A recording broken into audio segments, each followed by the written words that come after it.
ZEE5 ಇರುವಾಗ ನೀವು ನಿಮ್ಮ ನೆಚ್ಚಿನ ಶೋಗಳನ್ನ ಎಂದಿಗೂ ಮಿಸ್ ಮಾಡಿಕೊಳ್ಳುವುದಿಲ್ಲ. ಅದು ಸಂಪೂರ್ಣ ಉಚಿತವಾಗಿ.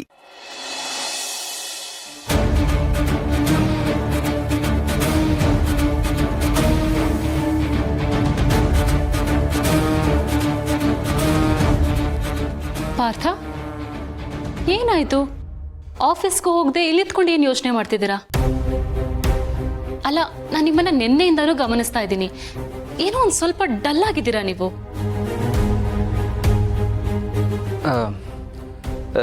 ಏನಿಲ್ಲ, ಆಫೀಸ್ ಕೆಲಸದ್ದು ಸ್ವಲ್ಪ ಟೆನ್ಷನ್ ಇತ್ತು ಅಷ್ಟೇ, ಇನ್ನೇನಿಲ್ಲ. ಫೈನ್. ಇದನ್ನ ನಾನು ನಂಬೇಕಾ? ಪಾರ್ಥ, ನಾನು ನಿಮ್ಮನ್ನ ಪ್ರೀತಿ ಮಾಡಿ ಮದುವೆ ಆಗಿರೋಳು. ನೀವೇನು ಅಂತ ನನಗೆ ಗೊತ್ತಿಲ್ವಾ? ನಿಮ್ಮ ಮನಸ್ಸಲ್ಲಿ ಏನೋ ಮುಚ್ಚಿಟ್ಕೊಂಡು ಒದ್ದಾಡ್ತಾ ಇದ್ದೀರಾ.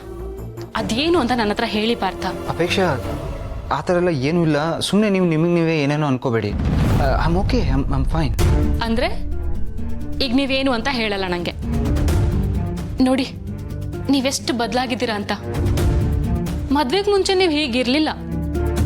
ನಾನು ಏನು ಕೇಳಲಿಲ್ಲ ಅಂದ್ರೂ ನೀವೇ ಬಂದು, ಅಪೇಕ್ಷಾ ಇವತ್ತೇನಾಯ್ತು ಗೊತ್ತಾ, ಇವತ್ತು ಹೀಗಾಯ್ತು ಹಾಗಾಯ್ತು, ಅಮ್ಮ ಹೀಗಂದ್ರು, ಕನ್ಸಲ್ಲಿ ಬಂದಿದ್ದು ಹೇಳ್ತಾ ಇದ್ರಿ ನೀವು.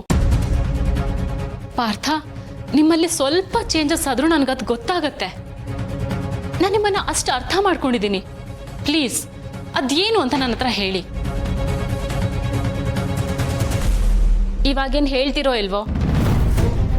ಇಲ್ಲ ಅಂದ್ರೆ ಪಾರ್ಥ ತುಂಬಾ ಡಲ್ ಆಗಿದ್ದಾರೆ, ಅದೇನಂತ ಕೇಳಿದ್ರು ಹೇಳ್ತಾ ಇಲ್ಲ, ನೀವೇ ಬಂದು ಕೇಳಿ ಅಂತ ಭಾವ ಹತ್ರ ಕಂಪ್ಲೇಂಟ್ ಮಾಡ್ಬೇಕಾಗತ್ತೆ.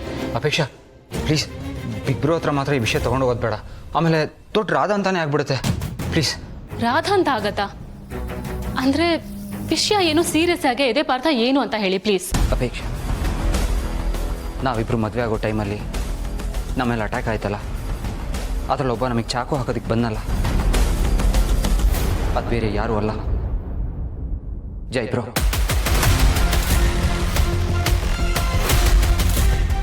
ವಾಟ್? ಏನ್ ಹೇಳ್ತಿದ್ದೀರಾ ಪಾರ್ಥ? ಜಯದೇವ್ ಭಾವ ನಮ್ಮೇಲೆ ಅಟ್ಯಾಕ್ ಅಂತ ನಾವೇನ್ ಮಾಡಿದೀವಿ? ಏನ್ ದ್ವೇಷ ಇದೆ ಅವರಿಗೆ ನಮ್ಮೇಲೆ? ನೋಡಿ, ಮೊದಲು ಈ ವಿಷಯನ ಭಾವಂಗೆ ಹೇಳ್ಬೇಕು. ಬನ್ನಿ ಹೋಗೋಣ. ಅಪೇಕ್ಷಾ, ಪ್ಲೀಸ್ ನೋಡಿ, ಈ ವಿಷಯನ ಮನೇಲಿ ಹೇಳಿದ್ರೆ ದೊಡ್ಡ ಪ್ರಾಬ್ಲಮ್ ಆಗ್ಬಿಡುತ್ತೆ. ಪ್ಲೀಸ್ ಬೇಡ. ಹಾಗಂತ ವಿಷಯನ ಹೇಳ್ತಾ ಇದ್ರೆ ತುಂಬಾ ದೊಡ್ಡ ಪ್ರಾಬ್ಲಮ್ ಆಗುತ್ತೆ. ಅಪೇಕ್ಷಾ ನೋಡಿ, ಪ್ಲೀಸ್ ನೋಡಿ, ಇದನ್ನ ಹೇಳೋದೇ ಬೇಡ ಅಂತ ನಾನು ಹೇಳ್ತಾ ಇಲ್ಲ. ಆದರೆ ಹೇಳೋದಕ್ಕೆ ಒಂದು ಟೈಮ್ ಅಂತ ಬರುತ್ತೆ, ಅವಾಗ ಹೇಳೋಣ. ಅಲ್ಲಿ ತನಕ ಪ್ಲೀಸ್ ಸೈಲೆಂಟ್ ಆಗಿದ್ಬಿಡಿ.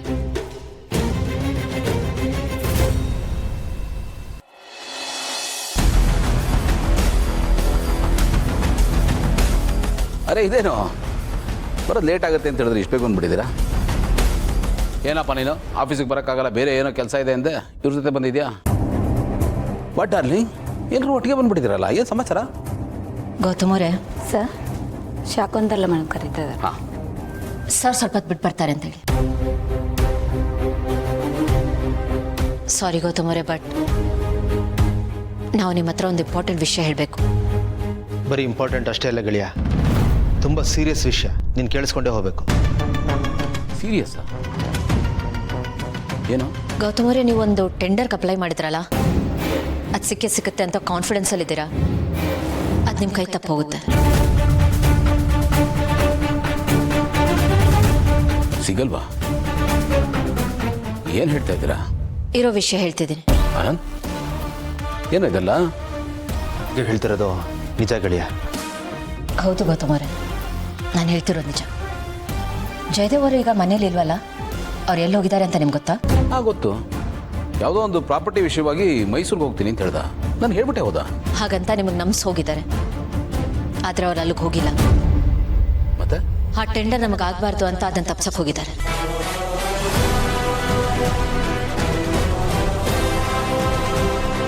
ನಮ್ಮ ಕಂಪನಿಗೆ ಸಂಬಂಧಪಟ್ಟ ಕಾನ್ಫಿಡೆನ್ಷಿಯಲ್ ಇನ್ಫಾರ್ಮೇಷನ್ನ ನಿಮ್ಮ ಕಾಂಪಿಟೇಟರ್ ಕಂಪನಿಗೆ ಕೊಡಕ್ಕೆ ಹೋಗಿದ್ದಾರೆ. ಹೌದು ಗೆಳೆಯ, ಅವನು ಮಾಡ್ತಾರೋ ಈ ನಮಕ್ ಹರಾಮ್ ಕೆಲಸಕ್ಕೆ ಪ್ರೂಫ್ ಸಿಗಬಾರ್ದು ಅಂತ ಅವ್ನು ಏನು ಮಾಡಿದಾನೆ ಗೊತ್ತೇನೋ? ಕಮ್ಯುನಿಕೇಷನ್ನ ಫೋನ್ ಮುಖಾಂತರನೋ ಮೇಲ್ ಮುಖಾಂತರನೋ ಮಾಡ್ತಾ ಇಲ್ಲ, ಡೈರೆಕ್ಟಾಗಿ ಅವನೇ ಹೋಗಿದ್ದಾನೆ.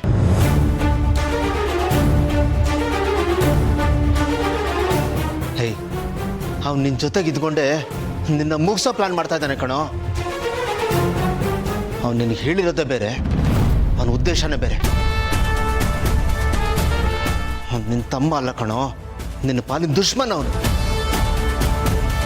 ಅವನು ಮಾಡಿರೋ ಹಲ್ಕ ಕೆಲಸಗಳು ಒಂದಾ ಎರಡ, ಏನೇನು ಮಾಡಿದಾನೆ ಗೊತ್ತೇನೋ ಅವನು? ನಮ್ಮ ಆಫೀಸಲ್ಲಿ 22 ಕೋಟಿ ಫ್ರಾಡ್ ಆಯ್ತಲ್ಲ, ಅದು ಟೆಂಡರ್ ಮಿಸ್ ಆಗಿದ್ದು.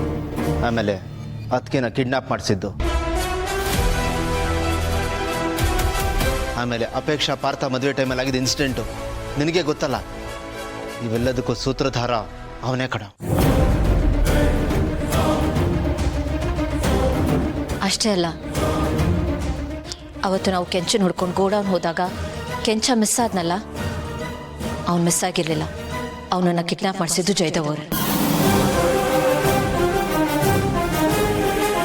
ಗೌತಮ್, ಇದಕ್ಕಿಂತ ಒಂದು ಶಾಕಿಂಗ್ ವಿಷಯ ಹೇಳ್ತೀನಿ ಕೇಳು. ಈ ನಿನ್ನ ಗೆಳೆಯಂಗೆ ಆಕ್ಸಿಡೆಂಟ್ ಮಾಡಿಸಿದ್ದು ಅವನೇ.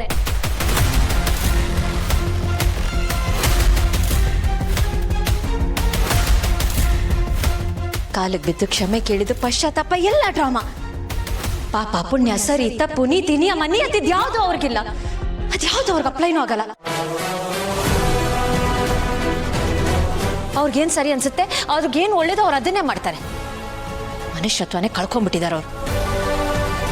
ಯಾವ ಮಟ್ಟಿಗೆ ಅಂದ್ರೆ ಅದ್ಯಾಕೋಸ್ಕರ ಮಗುನ ಕಳ್ಕೊಂಡು ಪ್ರಜ್ಞೆ ಇಲ್ಲದೆ ಹಾಸ್ಪಿಟ್ಲಿದ್ದ ನಮ್ಮ ಮಲ್ಲಿನ ಕೊಲ್ಲಕ್ ಪ್ರಯತ್ನ ಪಟ್ಟಿದ್ದಾರೆ.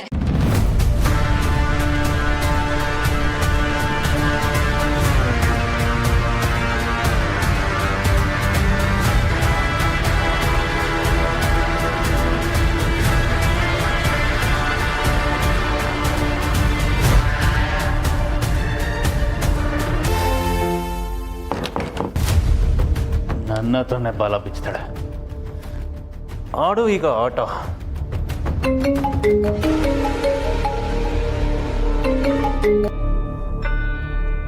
ಹಲೋ ಹೇಳ ಸರ್, ನಿಮ್ಮ ಮತ್ಗೆನ ಹಾಗೆ ಇನ್ನೊಬ್ರನ್ನ ಇಲ್ಲೇ ಒಂದು ಕಡೆ ನೋಡ್ದಂಗಾಯ್ತು ಸರ್. ಅದಕ್ಕೆ ನಾನು ನಿಮಗೆ ಕಾಲ್ ಮಾಡಿದೆ. ವಾಟ್? ಎಲ್ಲಿ? ಇಲ್ಲೇ ಸರ್, ಮಾಗಡಿ ರೋಡಲ್ಲಿರೋ ಪೂಜಾ ಫಾರ್ಮ್ ಹೌಸ್ ಹತ್ರ. ಅಲ್ಲಿಗೆ ಯಾಕೆ ಬಂದಿರೋ ಅವರು? ಗೊತ್ತಿಲ್ಲ ಸರ್, ಇಲ್ಲೇ ಯಾರೋ ತೋಟದಲ್ಲಿರೋ ವ್ಯಕ್ತಿನ ಮೀಟ್ ಮಾಡೋದಕ್ಕೆ ಬಂದಿದ್ರು. ತುಂಬ ಪರಿಚಯ ಇರೋ ಥರ ಮಾತಾಡ್ತಾ ಇದ್ರು. ನಾನು ದೂರದಲ್ಲಿ ನಿಂತು ಅಬ್ಸರ್ವ್ ಮಾಡಿದೆ, ಬಟ್ ಏನು ಮಾತಾಡ್ತಿದ್ರು ಅಂತ ನನಗೆ ಕ್ಲಿಯರಾಗಿ ಗೊತ್ತಾಗಲಿಲ್ಲ ಬಾಸ್. ಆದರೆ ಆ ವ್ಯಕ್ತಿ ನನಗೆ ಗೊತ್ತು ಸರ್. ಯಾರು ಅವನು? ಏನು ಹೆಸರು ಒಂದು? ಸರ್, ಬಸ್ಯ ಅಂತ. ಬಸ್ಯ ಅನ್ನೋ ಹೆಸರು ಯಾರೋ ಗೊತ್ತಿಲ್ವಲ್ಲ ನನಗೆ. ಬೇರೆ ಏನಾದರೂ ಹೆಸರಿದೆಯಾ ಅವನಿಗೆ? ಈ ಥರ ಅಡ್ಡ ಹೆಸರು ಆ ಥರ ಏನಾದರೂ? ಇಲ್ಲ ಸರ್, ಅವನ್ನ ಇಲ್ಲೆಲ್ಲ ಬಸ್ಯ ಅಂತಲೇ ಕರೆಯೋದು. ಈಗ ಕೆಲವು ತಿಂಗಳ ಹಿಂದೆ ಹೆಂಡತಿ ಮಕ್ಕಳ ಜೊತೆ ಬಂದು ಇಲ್ಲಿ ಸೇರ್ಕೊಂಡಿದ್ದಾನೆ. ಅವ್ರ ಜೊತೆ ಇವರು ತುಂಬ ಪರಿಚಯ ಇರೋ ಥರ ಮಾತಾಡ್ತಾ ಇದ್ರು ಸರ್. ಒಂದು ಕೆಲಸ ಮಾಡು, ಅವ್ರು ಇನ್ನೂ ಅಲ್ಲೇ ಇದ್ದರೆ ನನಗೆ ಫೋಟೋ ತೆಗೆದು ಕಳಿಸು. ಇಲ್ಲ ಸರ್, ಇಷ್ಟೊತ್ತು ಇಲ್ಲೇ ಇದ್ದ. ಅದೇ ನಿಮ್ಮ ಮತ್ಗೆ ಮತ್ತೆ ಇನ್ನೊಬ್ರು ಬಂದಿದ್ರಲ್ಲ, ಮೋಸ್ಟ್ಲಿ ಅವ್ರ ಜೊತೆ ಹೋಗಿರಬೇಕು. ಸರಿ, ನಾನು ವಾಪಸ್ ಕಾಲ್ ಮಾಡ್ತೀನಿ. ಸರಿ ಸರ್, ಆಯ್ತು. ಯಾರಿರ್ಬೋದು? ಈ ಭೂಮಿಕನ್ ಜೊತೆ ಮಾತಾಡುವಂಥ ಆ ವ್ಯಕ್ತಿ ಯಾರು? ಇವಳು ಅಲ್ಲೇನಕ್ಕೆ ಹೋಗಿದ್ದಾಳೆ? ಏನಿರ್ಬೋದು ವಿಷಯ? ZEE5 ಆಪ್ ಡೌನ್ಲೋಡ್ ಮಾಡಿ ಎಲ್ಲಾ ಸಂಚಿಕೆಗಳನ್ನು ಸಂಪೂರ್ಣ ಉಚಿತವಾಗಿ ನೋಡಿ.